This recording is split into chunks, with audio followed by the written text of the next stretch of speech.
serta nomor urut 50. Dipersilakan. Assalamualaikum warahmatullahi wabarakatuh. Selamat siang Dewan Juri dan teman-teman. Apa kabar hari ini? Perkenalkan, nama saya Febrina Anggraini. Saya dari MI Muhammadiyah Munduran, Kabupaten Blora. Kali ini Febri akan menceritakan cerita rakyat yang sangat seru dan penuh perjuangan. Cerita ini berjudul Legenda Naya Bimber. Cerita ini diambil dari buku cerita Jawa Tengah.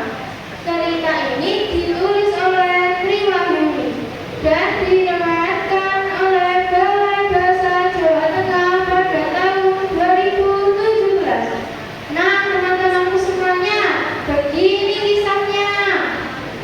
Alkisah, dengan tertangkapnya Pangeran Diponegoro di Magelang, Santika melarikan diri ke wilayah utara, tepatnya di Desa Bangsri, Kabupaten Bangil. Santika sering berpindah-pindah tempat. Akhirnya, Santika berada di Desa Merayu. Ia sangat cocok dengan lurah Desa Merayu karena memiliki pendapat dan tujuan yang sama. Ia juga bertemu dengan gadis sangat petani kaya yang bernama Tamia dan memiliki pengikut yang bernama Bejo. Pada suatu hari, Santika bermimpi bertemu seseorang yang sedang bertapa, yang bernama Moro. Di dalam mimpi tersebut, dia diberi peralatan di sebuah payung, selai sapu tangan, dan gunung untuk menandakan waktu. Ia kaget saat ia terbangun, benda itu ada di hadapannya.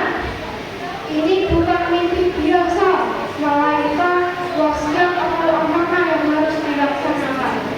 Lalu Santika mempunyai niat untuk pergi di Bukit Gempol untuk bertapa dan menitipkan barangnya kepada istri dan pengikutnya.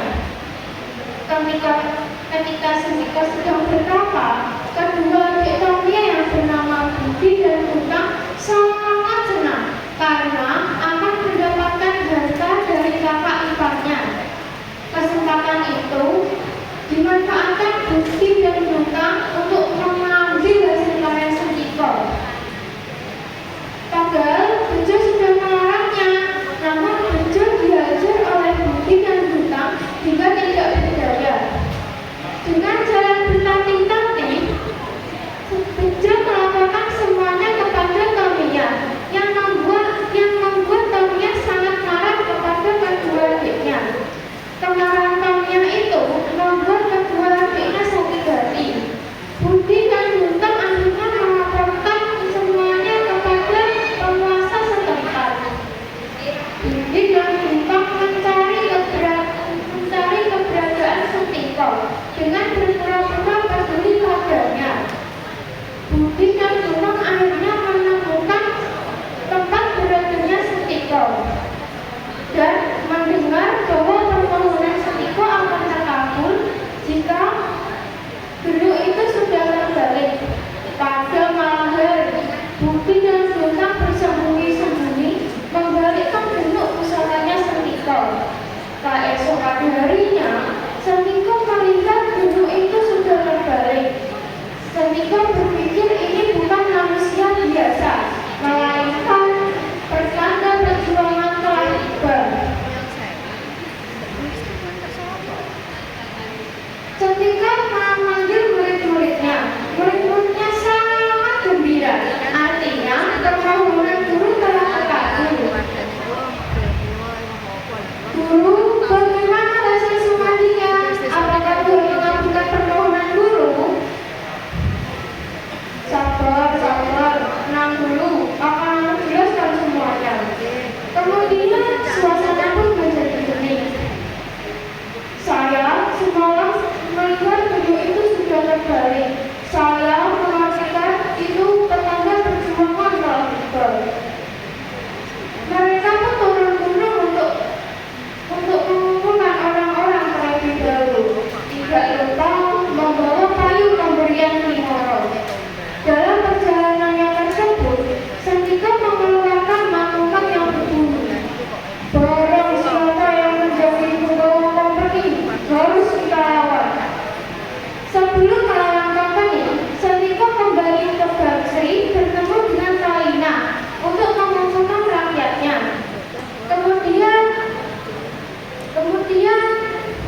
Google, apakah masih hidup atau sudah meninggal. Demikian kisah